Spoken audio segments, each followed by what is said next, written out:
ದೇಶಾದ್ಯಂತ ಸ್ವಾತಂತ್ರ್ಯ ದಿನಾಚರಣೆಯ ಸಂಭ್ರಮದಿಂದ ಆಚರಿಸಲಾಗಿದೆ. ದೇಶದ ಮೂಲೆ ಮೂಲೆಯಲ್ಲೂ ತಿರಂಗ ಹಾರಾಡಿದೆ. ಜೊತೆಗೆ ಹಲವು ದೇಶಭಕ್ತಿ ಕಾರ್ಯಕ್ರಮಗಳನ್ನು ಕೂಡ ಆಯೋಜನೆ ಮಾಡಲಾಗಿತ್ತು. ಇದರ ನಡುವೆ ದಾರುಣ ಘಟನೆಯೊಂದು ವರದಿಯಾಗಿದೆ. ದೇಶಭಕ್ತಿ ಹಾಡ್ತಾ ಇದ್ದ ಮಹಿಳೆ ಕುರ್ಚಿಯಲ್ಲೇ ಕುಳಿತಲ್ಲೇ ಹೃದಯಾಘಾತದಿಂದ ಪ್ರಾಣ ಬಿಟ್ಟಿದ್ದಾರೆ. ತಕ್ಷಣವೇ ಆಸ್ಪತ್ರೆಗೆ ದಾಖಲಿಸಿದ್ರೂ ಪ್ರಯೋಜನವಾಗಿಲ್ಲ. ಈ ಘಟನೆ ಗುಜರಾತ್ನ ವಡೋದರಾ ಪ್ರಮುಖ ಸ್ವಾಮಿನಗರದಲ್ಲಿ ನಡೆದಿದೆ.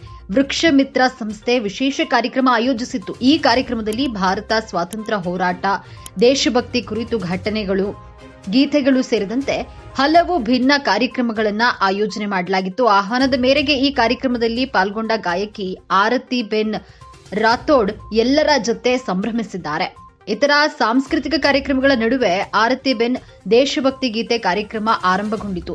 ಸಂಗೀತ, ತಬಲಾ ಸೇರಿದಂತೆ ಇತರ ಪರಿಕರಗಳೊಂದಿಗೆ ಆರತಿ ಬೆನ್ ರಾಥೋಡ್ ದೇಶಭಕ್ತಿ ಗೀತೆಯನ್ನ ಹಾಡಲು ಆರಂಭಿಸಿದ್ದಾರೆ. ಕುರ್ಚಿಯಲ್ಲಿ ಕುಳಿತುಕೊಂಡು ಗೀತೆ ಹಾಡಲು ಆರಂಭಿಸಿದ್ದಾರೆ.